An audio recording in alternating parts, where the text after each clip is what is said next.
Boa noite a todos aqui presentes e aos nossos irmãos pela internet. Deus abençoe em mais um culto de adoração ao Senhor Jesus. Nós vamos rapidamente ler o Evangelho de São João, capítulo 17 e 17. Todos têm? Santifica-os na verdade, a tua palavra é a verdade. Assim como tu me enviastes ao mundo, também eu os enviei ao mundo. E por eles me santifico a mim mesmo, para que também eles sejam santificados na verdade.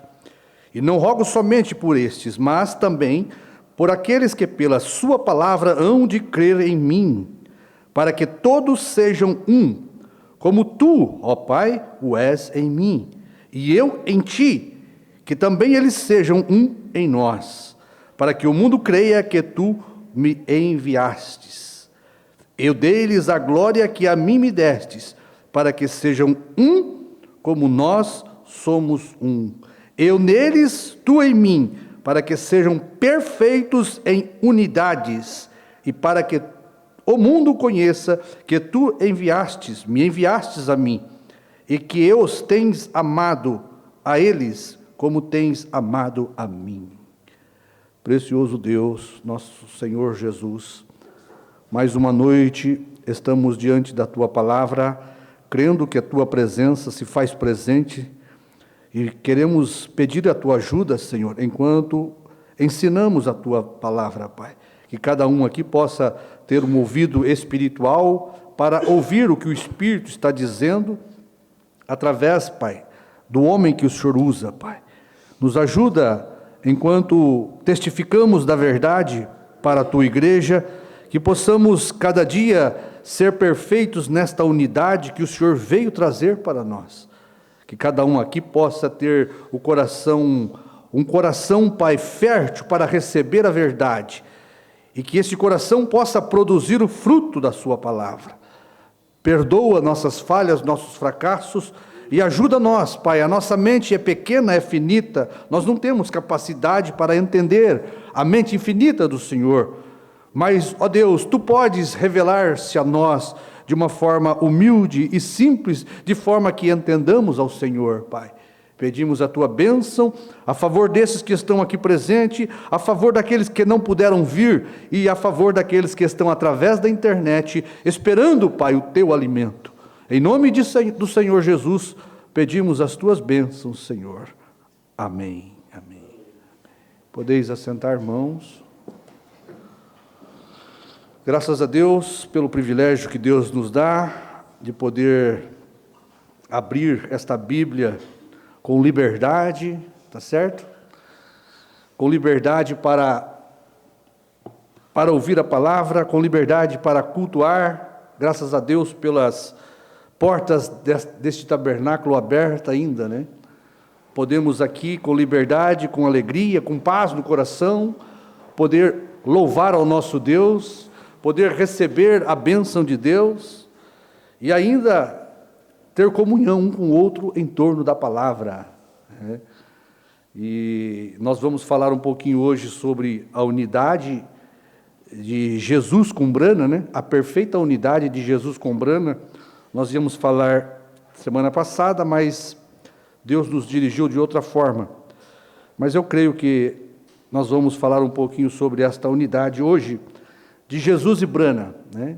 E eu creio, se Deus permitir, nós vamos falar sobre outra unidade amanhã. Porque existe uma unidade para criar. Nós já falamos sobre isso, mas a palavra de Deus, ela sempre tem algo mais para nós. E Deus tem ofícios para tomar a palavra de um profeta, de um mensageiro, e trazer para a edificação do corpo de Cristo. A palavra diz que toda a Escritura ela é inspirada para corrigir, redarguir, ensinar e edificar a vida das pessoas. E Deus tem aquele quíntuplo, né, de Efésios, estes 5 ministérios que Deus deixou para o aperfeiçoamento do corpo de Cristo. Deus deixou porque Ele usa estes homens para trazer sua palavra a cumprimento. Então nós vamos falar sobre a unidade para criar e a unidade para salvar neste culto, e amanhã, se Deus permitir, nós vamos falar sobre a unidade para revelar, porque Deus é perfeito em três, né? E todas estas vezes que Deus foi fazer algo, foi fazer a sua obra, Ele teve que ter esta unidade, tá certo? Nós já falamos um pouquinho sobre isso, mas eu creio que Deus tem um pouquinho para nós a mais esta noite. Mas a unidade não se dá somente com a igreja. Nós sabemos que existe uma unidade também acontecendo no mundo. O profeta pregou a unidade, a unidade e o sinal, né? A unidade e o sinal. Nós podemos ver, não precisa ser muito religioso, conhecedor da palavra, para ver que há uma unidade que está acontecendo, né, e já está bem avançada, que é o comunismo tomando conta das nações, o comunismo se unindo ao governo e à política para poder forçar a igreja àquele concílio ecumênico. Isto está acontecendo, já avançado já. Todas as nações elas estão sendo dominadas pelo comunismo. O comunismo se juntando com a política, né, para que eles possam forçar com uma união de igrejas a marca da besta. Isto é o que vai acontecer, né? O comunismo vai fazer parte disto. O comunismo está dentro das entranhas das nações, o comunismo. Mas o profeta, ele nos advertiu para nós olharmos para o protestantismo, a religião organizada. Então, existe uma união para forçar a igreja noiva a parar de pregar, né? E o catolicismo e o protestantismo, eles vão se unirem por causa do comunismo, para forçar esta igreja a se unirem com eles. Esta é uma união que já está em curso, né? Então a gente tem que saber que estas coisas têm que acontecer. Você vê outra união que é das nações para perseguir Israel. Existe isto também em curso, já em larga escala. Nações se unindo para perseguir Israel.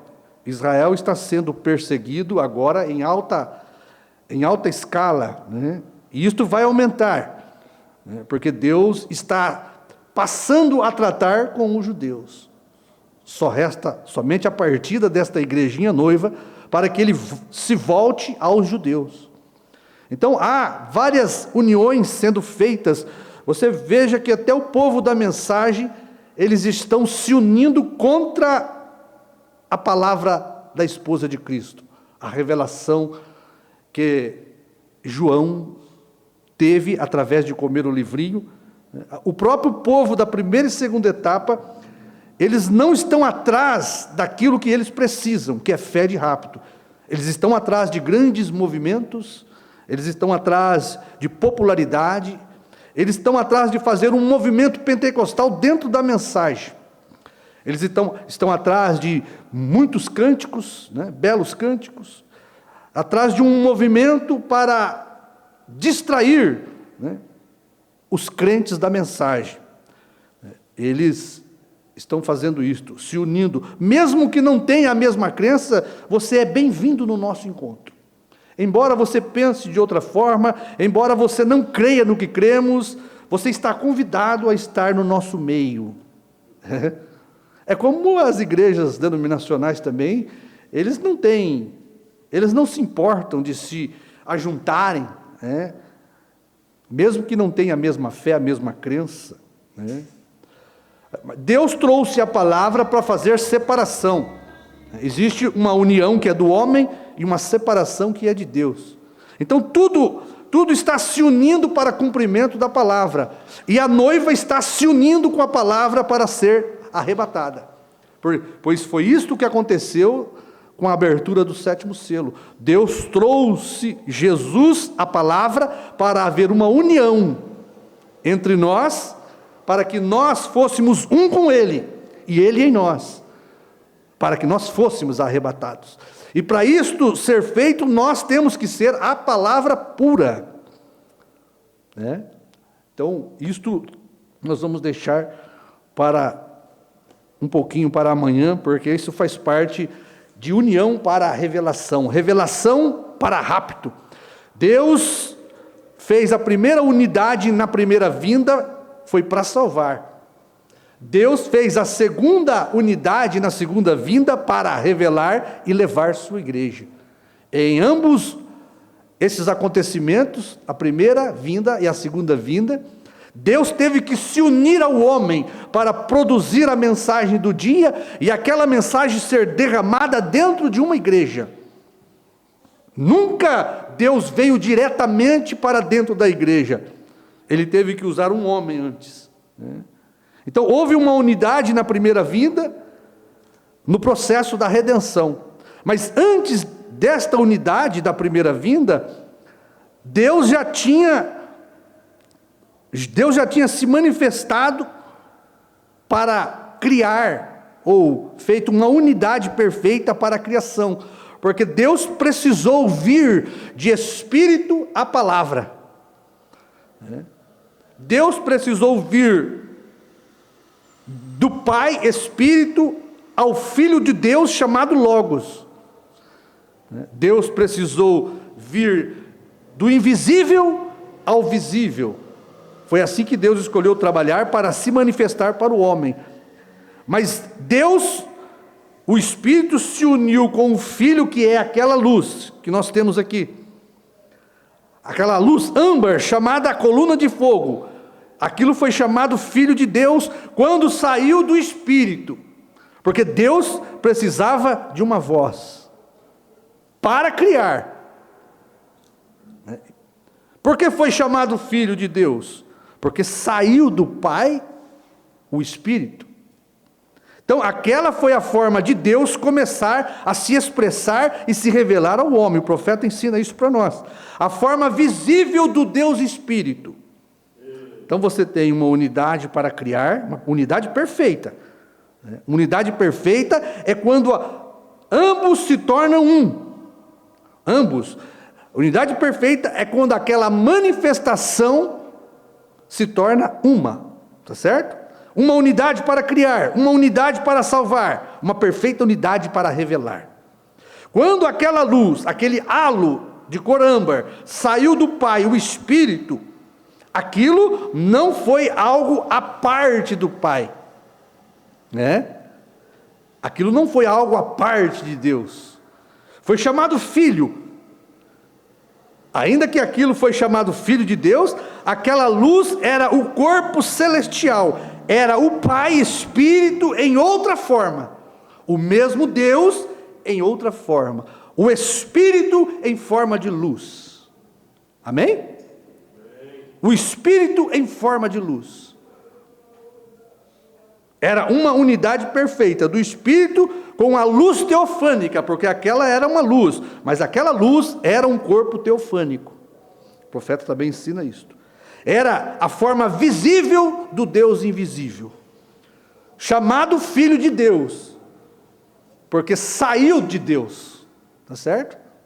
Mas era a forma, era uma outra forma do mesmo Deus. É Deus imorfe, o profeta ensina isso. Deus imorfe. Deus mudando da sua forma. Deus mudando de máscara. Deus deixando uma forma para assumir a outra. Desvelar de Deus, Deus ensina isso. O Deus Espírito agora estava numa forma visível de coluna de fogo, um halo de luz. Aquela luz era o Espírito. Aquela luz era um com o Espírito. Por quê? Aquela luz âmbar pulsava com a vida de todo o atributo do Deus Todo-Poderoso. Dentro daquele corpo, daquele halo de luz, foi derramado a plenitude do atributo do grande Deus Pai Espírito. É isso que o profeta chama aquele Logos, a plenitude do atributo de Deus. Tudo o que Deus era no seu infinito ser de poder, Espírito, foi derramado para dentro de uma coluna de fogo, um corpo teofânico. Este halo de luz continha dentro dele, pulsava dentro dele a vida do Deus Todo-Poderoso. Por que Deus fez isto? Porque ele precisava falar a palavra. Então ele veio de Espírito a palavra num corpo teofânico. Tá certo? Aquela luz âmbar deu voz ao Espírito. Foi isso que aconteceu ali. Aquela luz sobrenatural, aquele corpo teofânico deu voz à palavra falada de Deus para criar, porque tudo foi criado por Ele. A Bíblia diz: tudo foi criado por Ele e para Ele. Quem? Aquele halo de luz, a palavra. Estava no mundo e o mundo foi feito por Ele e o mundo não o reconheceu. Quem? A palavra. Aquilo que saiu do Espírito. Então é a perfeita unidade do Espírito com a palavra. Olha, presta atenção. A perfeita unidade do Espírito de Deus com a palavra, o corpo teofânico, porque isto é o que é o corpo teofânico, a palavra. A perfeita unidade do Espírito com a palavra trouxe à existência toda a vida botânica, toda a vida marinha, toda a vida animal, toda a vida humana. Foi para isto que Deus fez aquela perfeita unidade do Espírito com a palavra. Não é isto que diz em São João? No princípio era o Verbo, a palavra, o Filho de Deus, né? E o Verbo estava com Deus, o Espírito, certo?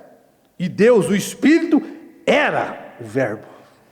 Era uma unidade perfeita. Você não separa Deus daquela teofania.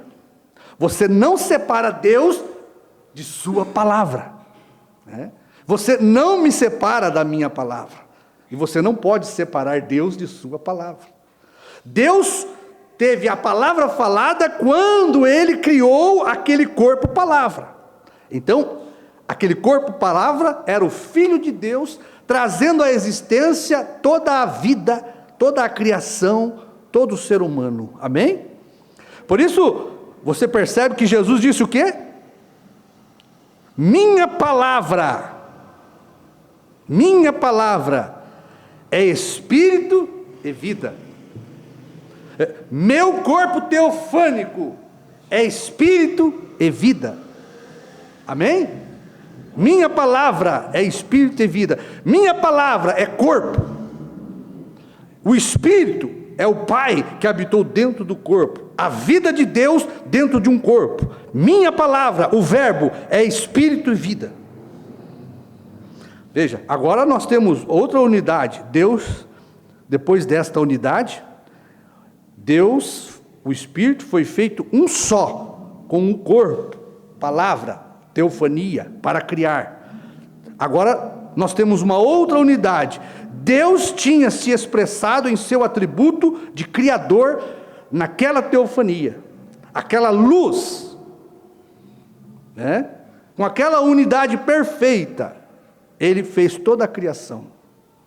Agora, após Ele ter feito a criação, nós vamos ver a queda do homem, né? Vamos passar, porque o ponto principal é a unidade para criar, unidade para salvar e perfeita unidade para revelar.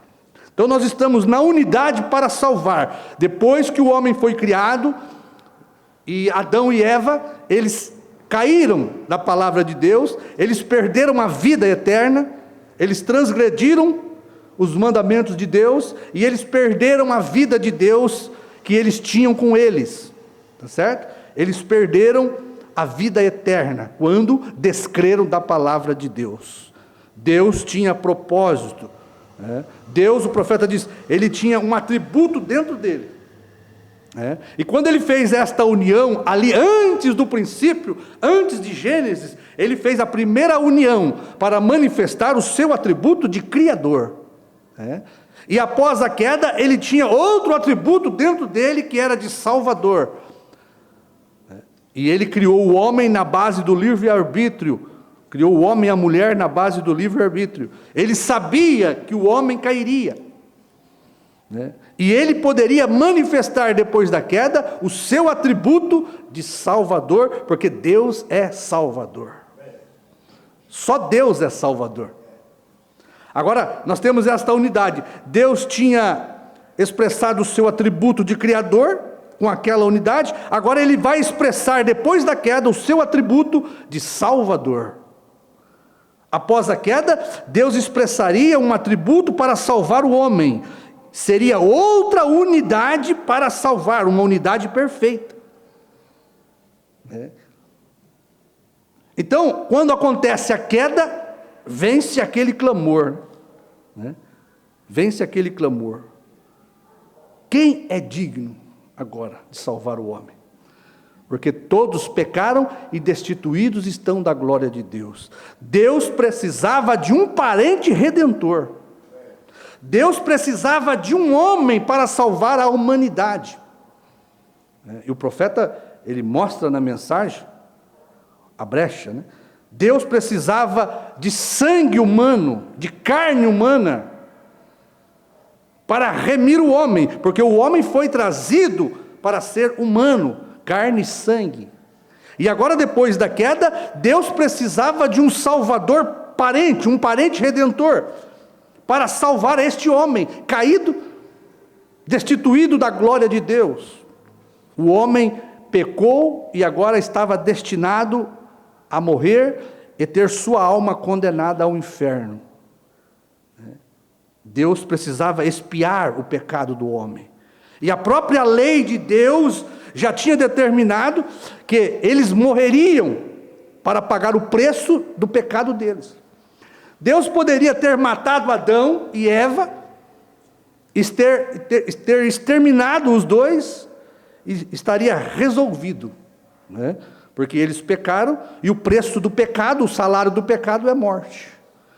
Está certo? Mas Deus, tendo dentro dele o atributo de Salvador, aquilo iria projetar para a humanidade um Salvador. Está certo? Mas agora aqui, Deus era coluna de fogo. Deus era coluna de fogo.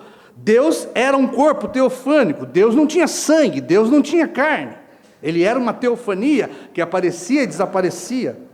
Adão era homem, precisava de um homem como Adão para pagar o preço do pecado. Este homem tinha que ser puro, santo e inocente. Deus poderia ter matado Adão, mas Adão estava caído. Adão, ele era humano, mas ele não era mais puro e nem inocente. O sangue de Adão não serviria para pagar o preço dos filhos de Deus que caíram por Adão, porque a queda, meu irmão, de Adão e Eva ali no princípio, levou toda a raça humana que já estava em Adão, porque quando Deus falou, façamos o homem a nossa imagem e semelhança, Ele criou ali em teofania, cada um de nós, a família da fé, a família de Deus, estava naquela criação. Adão, sendo o primeiro, iria nos gerar, não pelo sexo, mas pela palavra falada, porque Adão era um descendente da palavra falada. Mas com a queda, agora foi introduzido o sexo para se procriar na terra, e todos que viriam pelo sexo, estava perdido. Nascemos em pecado, falando mentira, somos por natureza filhos da ira. Onde está o homem puro, santo, inocente, para pagar o preço do pecado? Não se tinha, não foi achado ninguém digno, diz o irmão Brana. Onde está o homem? Então veja, aquele halo de luz, corpo teofânico, ele não podia sangrar, ele não era carne e sangue, ele era filho de Deus, Espírito, porque filho de Deus é Espírito Santo. Mas precisava de um homem, carne e sangue, santo, que fosse digno de morrer, sentir dor, tá certo? Então, novamente, o que Deus faz? Ele faz uma unidade do corpo, luz, teofania, como Filho de Deus, ele faz esta unidade com o Filho do homem, Jesus. Tá certo? Ele cria no ventre de Maria uma célula sanguínea e um óvulo para formar um corpo humano santo, puro, imaculado, livre do desejo sexual, livre da queda, um homem santo, puro, para que ele pudesse entregar este homem para a morte, e deste homem tirar o sangue puro, santo, imaculado, para pagar o preço da salvação da humanidade. Então o Filho de Deus, coluna de fogo, cria um corpo chamado Filho do homem, Jesus, e faz esta união do Filho de Deus, Espírito, com o Filho do homem, para que Deus, o Espírito Santo, pudesse sangrar neste homem chamado Jesus. Era o único meio. Deus não poderia enviar anjos, querubins, serafins. Eles não eram homens. Tinha que ser um homem puro, santo e imaculado. Então, diz o profeta, a graça produziu Jesus, o Filho do homem, que foi a união do Filho de Deus, o corpo, palavra, com a carne e o sangue de Jesus, trazendo para a terra aquele Deus todo-poderoso, onisciente, onipresente. Jesus, o Filho do homem, trouxe para a terra aquele Deus infinito, poderoso, santo, para que aquele Deus Espírito pudesse morrer e sangrar no corpo do Filho do homem. O profeta diz, Deus seria injusto se ele mandasse um filho à parte dele. A lei da redenção de Deus, Deus seria injusto. Então, Deus mesmo, tendo este atributo de Salvador, ele se fez carne, o Filho de Deus, Espírito, se fez carne, o Filho do homem, para que na sua carne ele pudesse pagar o preço do pecado, porque ele era digno, ele era aquele cordeiro perfeito, digno de morrer pelo pecado da humanidade e devolver a Adão a vida eterna. Jesus disse, eu tenho poder de dar minha vida e reavê-la. Olha, Adão podia dar a vida dele, mas era uma vez só, ele ia dar e ia morrer, acabou. Agora, este não. Agora Deus, este Deus não, ele estava em carne e ele podia dar a vida e reavê-la. Destruam este templo e em 3 dias eu o reedifico. Ele diz, me mate e em 3 dias eu ressuscito. Porque eu tenho o poder de dar minha vida e reavê-la, para a salvação de muitos.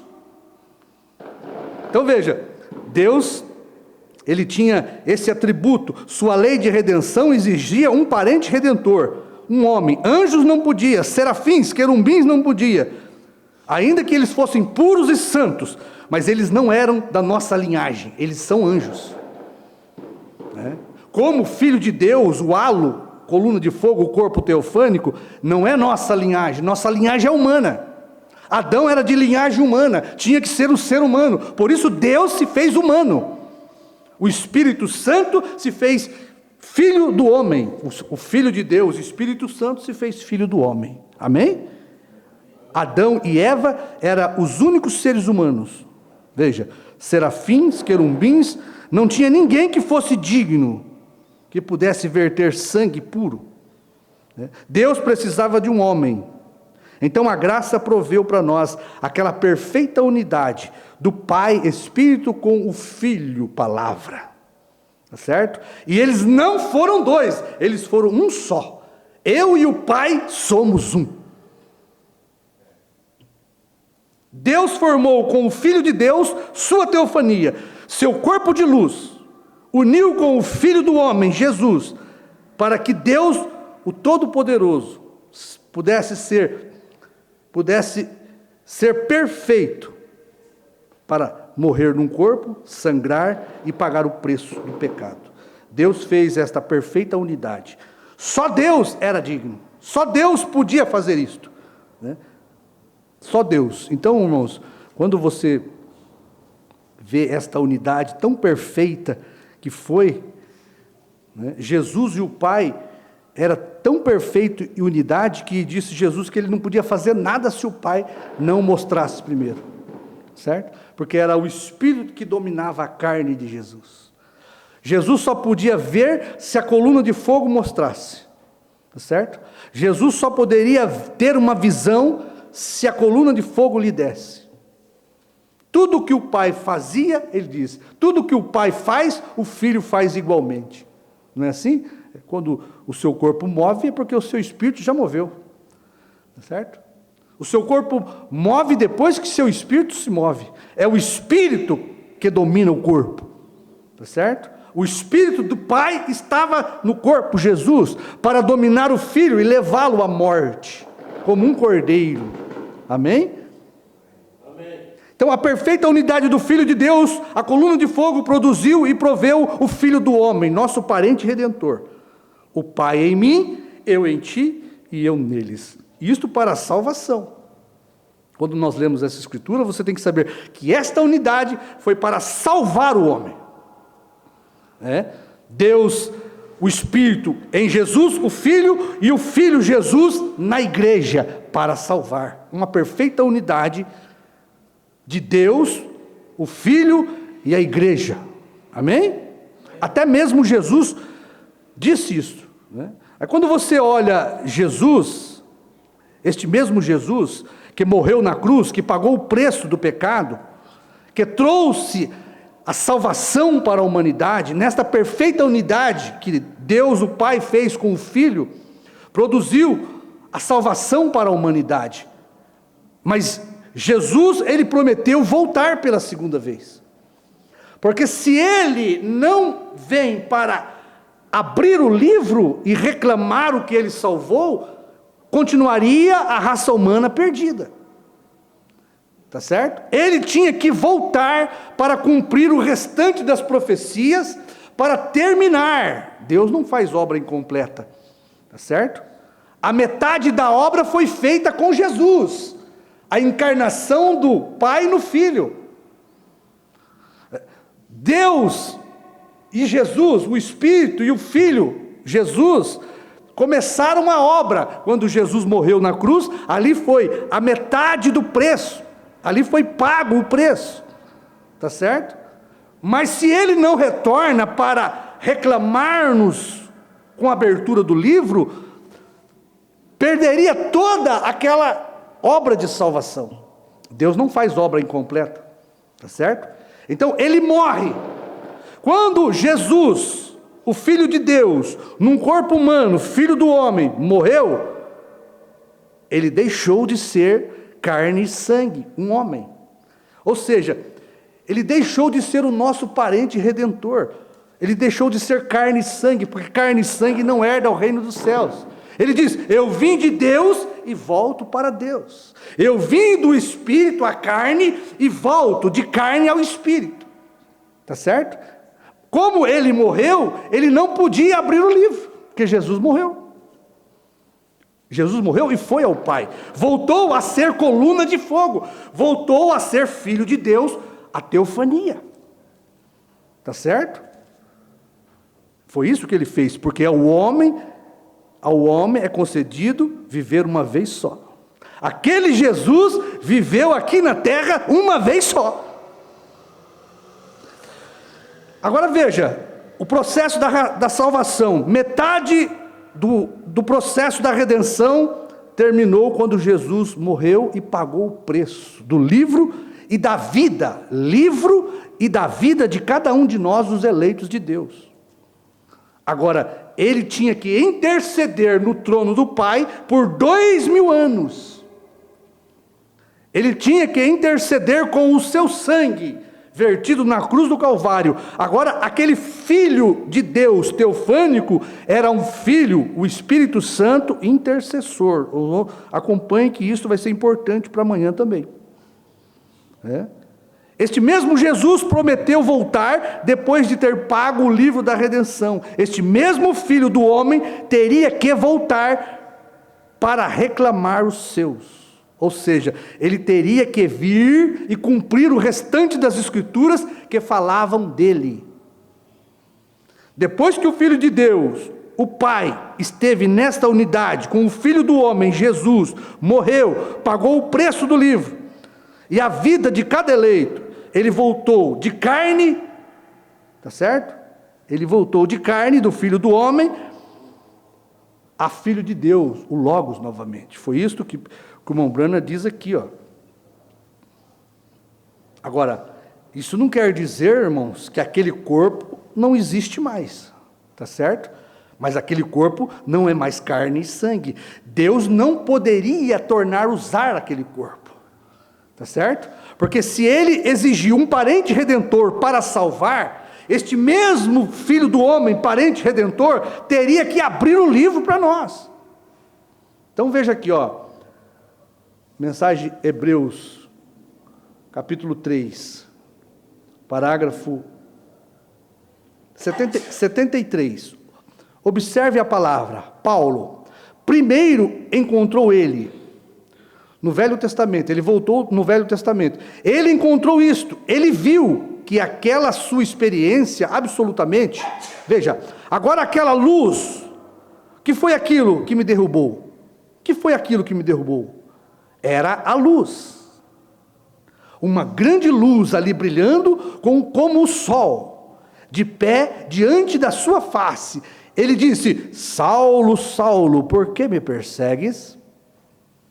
Ele disse: Senhor, quem és tu a quem persigo?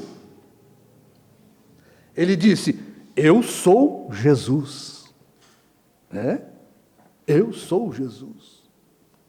Olha, Paulo, eu pensei que ele era um homem. Paulo, eu pensei que ele era um homem, de mãos com cicatrizes, que ele alegam que está aparecendo aí nas reuniões agora, com cicatrizes e pregos em suas mãos, e em sua cabeça. Não, não, não, aquele corpo, não aquele corpo. Ele é agora uma luz. Saulo, quando ele estava aqui na terra, ele disse: vim de Deus e volto para Deus. Amém?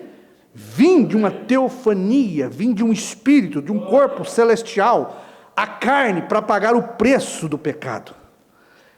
E agora eu volto ao Pai, para interceder por todos aqueles que tinham seus nomes escritos no livro.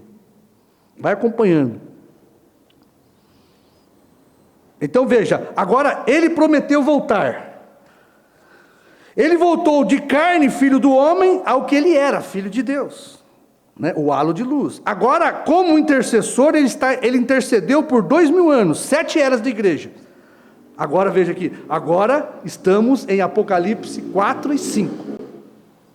Depois de terminada a era de Laodiceia, depois que a plenitude dos gentios entraram, quando a última era terminou, para os selos serem abertos, tá certo? Qual, novamente, é o clamor que se ouve? Apocalipse capítulo 5. João olhou e chorou. Ninguém era digno na terra de abrir e desatar o livro do Apocalipse. Amém? Vamos mais um pouquinho aqui? Olha. Vem onde estamos chegando agora, observe. Este livro de redenção, esta escritura, este sumário, você diz, título de propriedade. Sim, o que o título de propriedade significa? A vida eterna. E quando o pecado tem sido confessado, caiu no sangue de Cristo, isto dá a um título. Isto é dar um título de propriedade, exatamente, de volta ao Criador novamente. E você se torna um filho de Deus. O título de propriedade está na mão do Deus Todo-Poderoso. Sua redenção significa possessão legítima e completa de tudo que foi perdido por Adão e Eva. Irmão, o que deveria isto fazer a um cristão nascido de novo? Sua possessão legítima ao título de propriedade da vida eterna. Significa que você possui tudo que Adão e Eva perderam ali no princípio. Adão não pôde, agora veja, onde está? Adão não pôde cumprir o requisito da salvação. Após ele ter encontrado, ele o perdeu. Ele tinha pecado e ele tinha se separado de Deus. Ele foi para o outro lado do abismo. Então ele não podia redimi-lo. Adão não podia redimir a humanidade, porque ele mesmo precisava de redenção. Mas a lei requeria um parente redentor. A lei de Deus requeria um parente redentor. Se você deseja anotar, encontra-se em Levíticos. Quem era inocente? Todos os homens haviam nascido por meio do sexo, e o único que tinha perdido seus direitos, Adão, a vida eterna. E quando eu penso nessa escritura, observe, a lei requeria um redentor, parente, para redimir uma substância perdida. A graça cumpriu este requisito na pessoa de Jesus Cristo. Um parente deveria nascer na raça humana. Deus requeria um parente redentor. Ele deveria ser um ser humano. Oh, meu Deus! O que fazer agora? A lei requeria um parente redentor. Ele não podia tomar um anjo. Ele tinha que ser um homem, porque nós não somos parentes dos anjos. Nós somos parentes um do outro. O anjo jamais caiu. Ele é um ser de uma espécie diferente. Tem um corpo diferente. Ele nunca pecou ou nada, mas ele é diferente. Vai acompanhando. Mas a lei requeria um parente redentor. E todo homem na terra nascido de sexo, vocês não veem? Foi de lá que veio isto. Começou o pecado. Agora, observe. Um parente redentor. Parente deveria ser nascido na raça humana. Isto nos deixa num beco sem saída. Mas deixe-me soar a trombeta para vocês. O nascimento virginal de Jesus Cristo trouxe este produto. A unidade do Pai Espírito Santo com o Filho do homem, produziu uma perfeita unidade para salvar a raça humana. O nascimento virginal produziu nosso parente redentor. Nenhum outro senão o Todo-Poderoso se tornou Emanuel, um de nós, parente redentor. Veja como Deus faz o requerimento para que nós possamos fazer. Veja, a graça faz sombra sobre a lei e sai o produto. A graça de Deus, o Espírito Santo, fez sombra sobre Maria, a lei, tá certo? E produziu isto para nós. O irmão Brana bate palma. Agora, observe, deveria ser parente. Então veja você, um anjo não podia fazê-lo. Um homem não podia fazê-lo, deveria ser homem, mas ele não podia ser nascido de uma mulher, ato sexual. O nascimento virginal, o Espírito Santo fez sombra sobre Maria, produziu, portanto, Jesus, não era judeu e nem gentio. Jesus era Deus, a unidade do Espírito Santo com o Filho do homem Jesus. Produziu Deus em uma carne humana. Na sua totalidade, irmão. Jesus era a plenitude de Deus encarnada. Tá certo? Jesus, veja bem, para Deus pagar o preço do pecado, Jesus não podia ser nada mais, nada menos do que o próprio Deus na terra. Para verter sangue inocente. Ele foi santo sangue criado de Deus, e nós somos salvos não somos salvos pelo sangue de um judeu, nem fomos salvos pelo sangue de um gentios, nós somos salvos pelo sangue de Deus, segundo a Bíblia.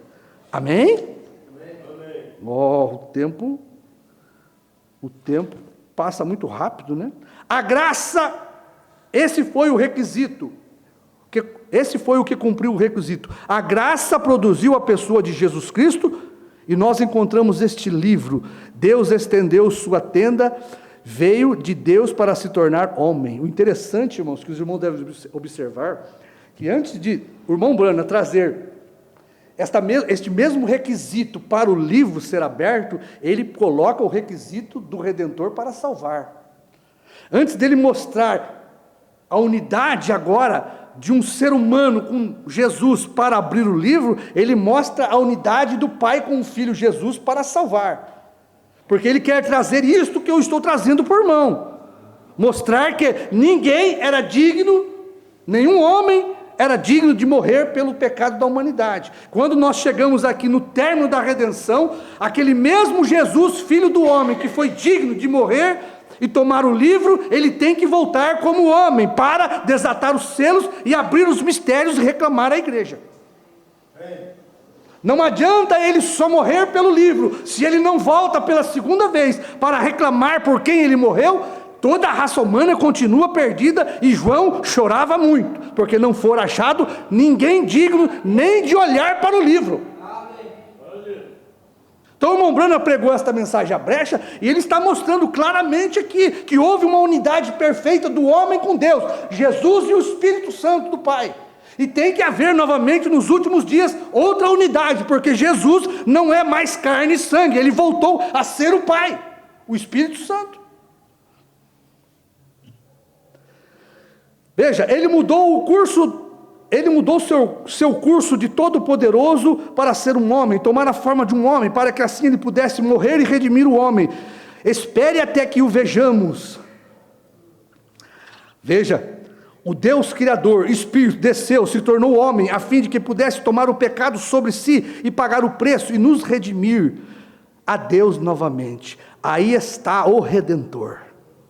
Cristo tem nos redimido agora. E nós estamos redimidos, irmãos, mas estamos redimidos, mas se ele não abre o livro para nós, não adiantaria nós estarmos redimidos, porque o livro aberto reclama, ele paga o preço com Jesus, e ele retorna para nos reclamar para ele. Agora, você pode diferir com isso, mas espere um minuto, e nós veremos, ele não tem reclamado, ele tomou o livro da redenção, tudo que Adão tinha, que Adão perdeu, ele redimiu de volta, ele já tem nos redimido, mas ele não tomou posse ainda, ele não pode, até mesmo, veja, então, depois virá a redenção, sua possessão, mas nós faremos isso no tempo designado. Agora, olha aqui, agora, o livro da redenção, está tudo escrito aqui, tudo está escrito aqui, e no fim será revelado, nos 7 selos de Deus, se Ele nos permitir, será revelado, enquanto os selos são rompidos e liberados para nós, mas nós podemos ver aqui, que é algo magnífico o plano da redenção, como que Ele vai fazer e como que vai ser feito isto, tudo está escondido neste livro de mistérios, ele está selado com 7 selos, o Cordeiro é o único que pode rompê-lo. Veja, a coisa aqui são 7 selos, contendo os mistérios de Deus desde a fundação do mundo, tudo selado aqui dentro, revelado por 7 selos, se Deus permitir e deixar nós abrirmos estes selos, nós veremos isto. Veja, este livro não podia ser rompido até a mensagem do último anjo, o rolo estava ali, nós sabíamos que estava ali, sabíamos que era a redenção, cremos que era a redenção. Veja, este rolo, que coisa bonita, deveria ser guardado em vaso de barro, que coisa bonita, podia falar de um tempo sobre isso. Este rolo era guardado num vaso de barro, num vaso terreno, até o tempo da compra. Que maravilhoso. Agora, estas mensagens são todas guardadas em cima, aqui, este vaso de barro, até a hora designada por Deus, no último mensageiro da terra. Tudo que estas pessoas têm julgado, veja, e vi um anjo forte bradando com grande voz: quem é digno de abrir o livro e desatar os seus 7 selos? Agora lembre-se, Deus, quem é aquele? O dono absolutamente original do livro, ele o tem. Quando Adão perdeu, aquilo voltou para o dono original. Observe, recorde, está selado, e aqui está este selo, enrolado sobre o outro. Veja, todo o livro, o completo plano da redenção é revelado nestes 7 selos. É um tempo muito importante, Deus nos ajude a apanhar isto. Agora, onde está o livro agora? O proprietário original? Porque tinha sido perdido por um filho. Vocês não podem ver onde aquelas eras têm estado? Então o anjo veio, o anjo forte, proclamando com uma forte voz: quem era digno de abrir o livro e tomar o livro? Quem era capaz de abrir os selos? Quem era capaz de abrir este livro? O anjo indagou. João ouviu e ele disse: quem é digno? Oh, que coisa! Talvez eu me sinta desta maneira, mas deixo, disse o anjo. Aqui está o livro da redenção. Viu como Satanás odeia esta pregação? Aqui está o livro da redenção, o plano da redenção. Aqui está a única maneira pela qual uma vez você poderia ser redimido. Pois aqui está o título de propriedade para a redenção dos céus e da terra. Deixe que se apresente. Fale-se ou cale-se para sempre. Que se apresente e reclame o livro. Quem é digno de fazê-lo? João disse que ali no céu não foi encontrado nenhum homem digno. Nenhum homem foi encontrado na terra que fosse digno. Nenhum homem lá embaixo na terra alguma vez que morreu foi encontrado digno. Ninguém. A chamada do anjo foi uma chamada para que aparecesse o Redentor, parente, um homem, um ser humano. Deus disse: eu tenho uma lei, um Redentor, parente. Pode ser um substituto, mas onde está este parente agora? Quem é capaz de tomá-lo? Irmão, Jesus não é mais parente nosso. Jesus voltou a ser o Espírito Santo. Jesus não é mais carne e sangue como nós. Ele veio a Adão por todo o caminho, apóstolos, profetas, ninguém foi encontrado, ninguém no céu, ninguém na terra que uma vez viveu. Lá estava Moisés, lá estavam todos os apóstolos, todos que tinham morrido. Onde está o Papa, todos esses? Onde está seu bispo? Onde estão seus méritos? Ele pediu que o parente redentor aparecesse, que pudesse, mas João disse: não foi, nenhum homem foi achado digno. Não que não houvesse pessoas dignas, como um anjo, como por exemplo nós diríamos Gabriel, Miguel, mas recorde, tinha que ser um homem, parente. Recorde, João disse: nenhum homem, não anjo, não serafim. Eles não tinham pecado, mas eles estavam numa categoria diferente. Amém? Jesus está numa categoria diferente. Sabe o que é Jesus quando ele volta? Ele é anjo forte. O anjo não poderia abrir o livro. Ele não é parente redentor. Ele desce como um anjo forte. Jesus, Cristo. Veja, não havia nem mesmo santidade suficiente para olhar no livro. Agora, algumas pessoas que têm, veja, João chorou, aqui está porque João chorou, porque ninguém era digno de abrir o livro da redenção, toda a criação estava perdida. Aqui está o livro, o título, ele será oferecido ao parente redentor. Quem pode apresentar as qualificações? Esta é a própria lei de Deus, ele não pode violar sua lei, ou melhor, ele não pode contestar sua lei. Deus requeria um parente redentor que fosse digno, que fosse capaz de fazê-lo. Onde está a substância, diz o Mombrana? O anjo disse que o parente redentor se apresente. Ele olhou sobre toda a terra, olhou para baixo da terra, ninguém, a criação, tudo estava perdido. Seu choro não durou muito. E um dos anciões ali disse: não chore, João. Oh, que coisa, seu choro não durou. João pensou: oh, que coisa, onde está o homem? Oh, que coisa, onde está o homem? Ali estão os profetas que são nascidos como eu, os sábios, e aqui não há ninguém.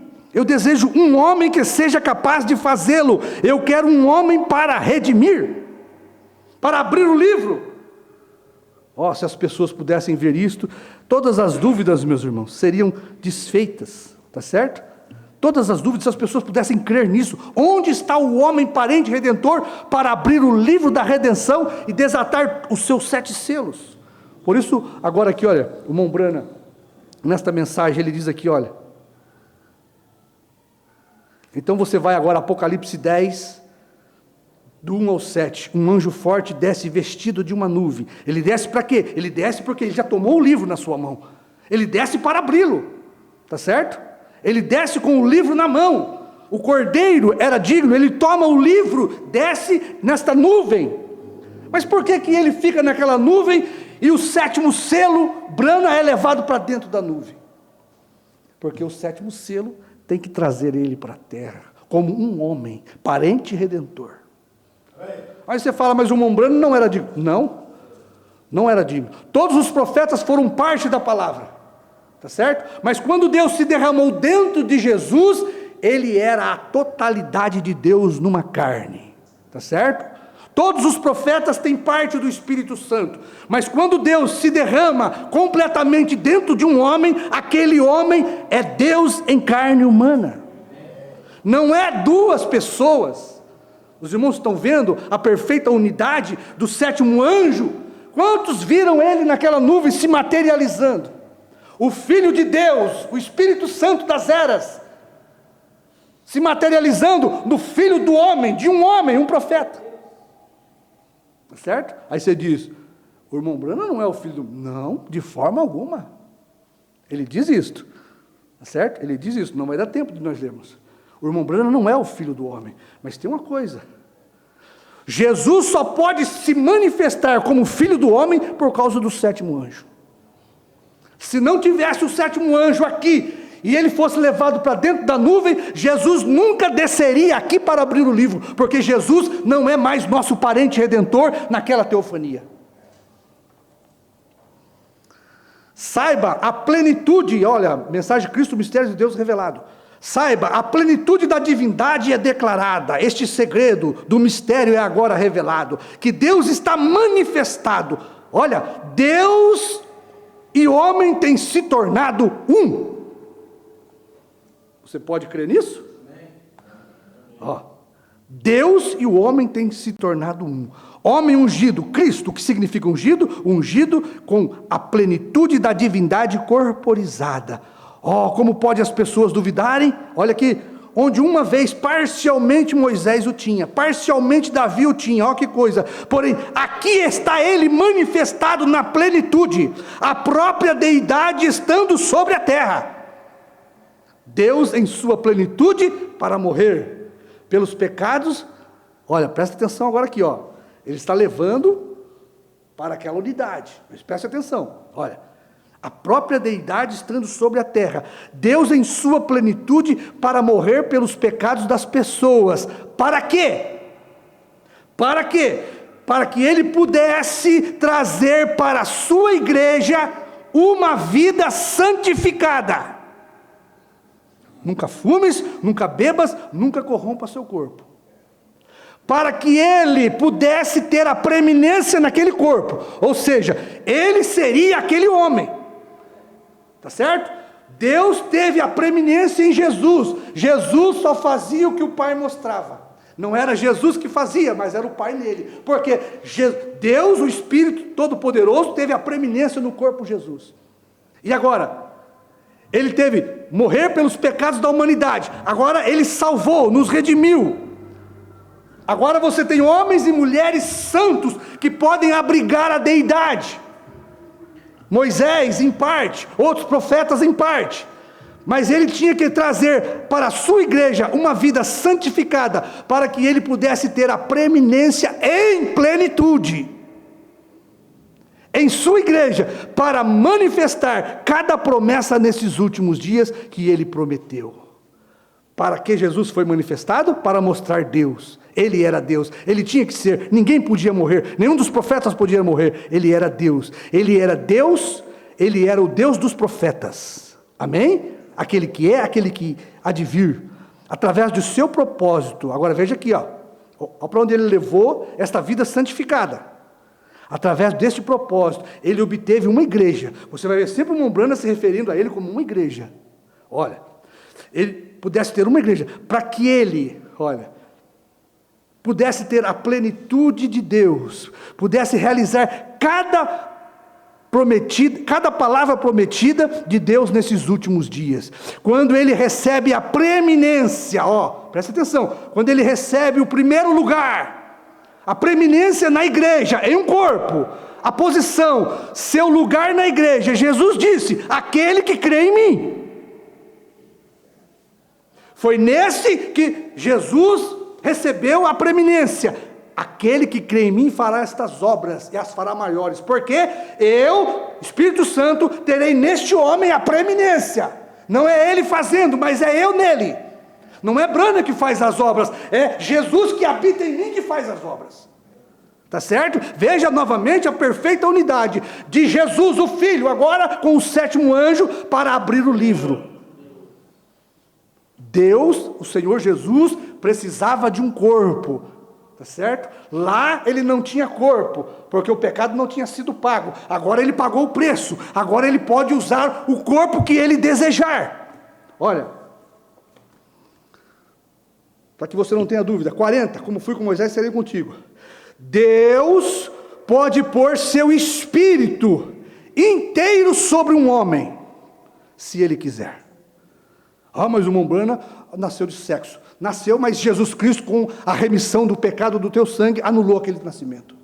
Deus anulou o nosso nascimento. Ele pode se derramar em você, irmão, e ser você. Olha aqui, Deus pode pôr seu espírito inteiro sobre um homem. Depois que é pago o preço do pecado, Deus pode habitar no homem novamente, seja em parte ou seja em plenitude, se ele quiser. Ele o pode espalhar entre milhares se ele quiser. Ele um dia pôs seu espírito sobre um homem chamado Jesus. E quando ele fez, ele era aquele homem. Agora, ele o tem espalhado por toda a igreja. Só mais um pouquinho, aguenta um pouquinho aí. Olha, aquele que crê em mim também fará estas obras que eu faço. Mais do que estas farás, pois eu vou para o Pai. Eu volto a ser espírito e retorno num corpo novamente. Ele deseja tomar alguém que possa assim ver isto, de forma que eles possam permitir a palavra. Preste atenção que ele fala novamente aqui, olha, 3:7. Agora, ele santificou com seu espírito e sangue uma igreja, para que ele pudesse fazer com que cada promessa neste último dia fosse revelada. Eu te pergunto, qual o grupo igreja que revelou a palavra? Foi um homem. Agora, ele pode voltar e pegar todos esses outros companheiros que descontinuaram nesses últimos dias, e pelo seu Espírito Santo, revelar todos os mistérios dos 7 selos. Ele expressando a si mesmo, em um corpo humano. Amém? Este é o propósito. Eis o porquê ele morreu. Veja a sabedoria de Deus. Ele não ia poder voltar como profeta, aquele Jesus de Nazaré aqui. Essa é a segunda parte da tríplice manifestação. Primeiro, para se expressar em Cristo, logo se expressar para a sua igreja. A mesma coisa, era a palavra, e a palavra torna a palavra quando ela deixa a palavra fluir. Preste atenção, para nós irmos para o encerramento aqui. Ali dentro, haveria de vir um tempo, quando ele pudesse se expressar na plenitude de sua divindade, deidade, através de sua igreja. O homem ungido, agora o povo ungido, certo? Antes dele se derramar na igreja, ele se derramou em Jesus, tá certo? Quando ele volta, ele precisa abrir o livro, e antes dele derramar todo este livro dentro de uma igreja, ele precisa de um homem, Brana, tá certo? Primeiro, ele tem que ter a preeminência em um homem, como ele teve a preeminência em Jesus. Ele tinha que ser aquele homem, Jesus, para pagar o preço do pecado. Agora, ele precisa de ter outra preeminência em um corpo. Ele tinha que ser Brana para abrir o livro da redenção. Porque se você fala que o irmão Brana abriu o livro, o irmão Brana não era digno de abrir o livro. Ele era um homem nascido de sexo, tá certo? Não foi o irmão Brana que pagou o livro da redenção. Só quem abre o livro da redenção é quem pagou o livro da redenção, e quem pagou foi Jesus. E para Jesus abrir, ele tem que ser um parente redentor de novo. Olha, ter a preeminência em sua igreja. Ó que coisa, um homem ungido, agora um povo ungido. Veja, ele tem que ter, mas, agora veja, isso será um sinal para o mundo. O último parágrafo aqui, ó. Olha, 413. A mensagem do tempo do fim, ela é rejeitada.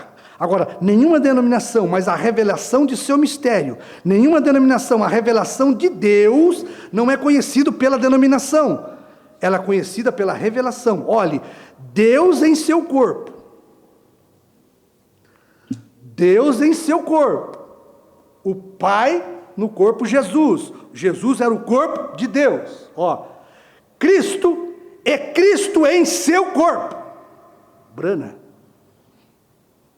A noiva, veja, Deus manifestado em Cristo, Deus manifestado na noiva. Olha, agora, note, Deus se manifestou em seu corpo. Agora, veja que bela coisa. Cristo em seu corpo, a igreja, vindicando sua palavra prometida. Quem me pode acusar de pecado? Agora, Cristo, as obras que eu faço, vós as fareis. Veja, igreja, o mesmo Deus. Está vendo? As obras que eu faço também as fareis mais do que esta, porque eu vou para o meu Pai. A igreja ficará um pouquinho mais na luz. Veja, assim como Deus cumpriu suas promessas no corpo de Cristo, também está Cristo, Jesus, fazendo suas obras no corpo da igreja. Veja, declarando o seu mistério. Irmãos, tinha mais um parágrafo aqui, muito bom, para nós lermos, mas eu creio que não vai dar tempo. Olha.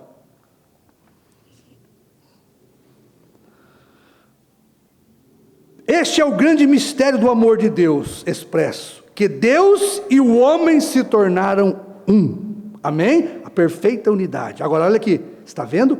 A coisa toda é Deus e homem um. Deus e o homem Jesus era um ali. E Deus e o homem são um aqui. Amém? Está vendo o que é isto? Sendo cheio do seu Espírito, a plenitude da divindade novamente corporizada num corpo humano, santificado para aquele propósito. Nunca fumes, nunca bebas. Eu tenho uma obra para ti. Eu terei a preeminência no seu corpo para a abertura dos 7 selos. Amém. Tendo a preeminência, essa foi a realização de Deus. Foi o propósito de Deus, para que ele pudesse estar em Cristo, e Cristo em nós. E nós juntos, o Espírito Santo, a mesma coisa. Amém? Ele simplesmente não muda, é Deus no homem. Esta é sua manifestação, é isso que ele está revelando. Ele está tentando fazer a própria palavra de Deus, revelando isto. Mostra que o homem não pode criar. Veja, o homem não pode criar, Deus é o Criador. Não é mais o homem, veja, e não é mais o homem, é Deus o Criador no homem. Amém? Veja que as palavras do irmão Brana na criação não era a palavra do irmão Brana. Olha, somente esse para nós terminar, tá bom? 2:3:6, aprovando sua palavra. Veja aqui, como foi nos dias de Sodoma, agora observe, nos dias de Sodoma, assim será na vinda do Filho do Homem, quando o Filho do Homem se revelar, não mais como uma igreja, veja, não mais, a noiva é chamada, veja, naquele dia, o Filho do Homem se revelará, para quê? Para ligar a igreja à cabeça, unir o casamento da noiva, o chamado virá, diretamente através disso, quando o Filho do Homem descer e vier em carne humana. Quando foi que o Filho do Homem desceu e veio numa carne humana? Quando o 7º selo o trouxe para a terra. Quando o irmão Brana encarnou o Filho de Deus na nuvem. Jesus, o Filho de Deus, foi trazido para a terra para abrir o livro para nós, igreja. Este é o mistério que as pessoas não conseguem entender. Não era o irmão Brana, era Jesus Cristo, a plenitude de Deus em Brana, abrindo o livro da redenção. O irmão Brana, cheio do Espírito Santo, não era digno. O irmão Brana, repleto do Espírito Santo, não era digno, porque o irmão Brana, tendo parte do Espírito, era o irmão Brana. Mas quando a plenitude da divindade corporizada se materializou no 7º selo, naquela nuvem, o 7º selo trouxe a plenitude de Jesus Cristo para a terra. A plenitude de Deus corporizada em um homem. Aquele homem não é mais ele, é Deus numa carne humana. Tá certo? Agora Jesus tinha a preeminência no corpo de Brana para abrir o livro e desatar todos os seus 7 selos. Porque só Jesus Cristo, o Cordeiro, era digno de abrir e desatar cada selo. Por isso o irmão Branham diz, e o Cordeiro está de pé nesta noite e vai nos abrir o primeiro selo. Olha, para unir os dois, a igreja tem que ser a palavra, ele é a palavra, os dois se unem. Para isto ser feito, será necessária a manifestação da revelação do Filho do Homem, não um clérigo. Você está vendo o que eu quero dizer? Veja, não um clérigo. É o Filho do Homem, Jesus Cristo, que descerá em carne humana entre nós. O parente redentor. Sabe como ele foi parente redentor para abrir o livro? Na carne do sétimo anjo. Olha.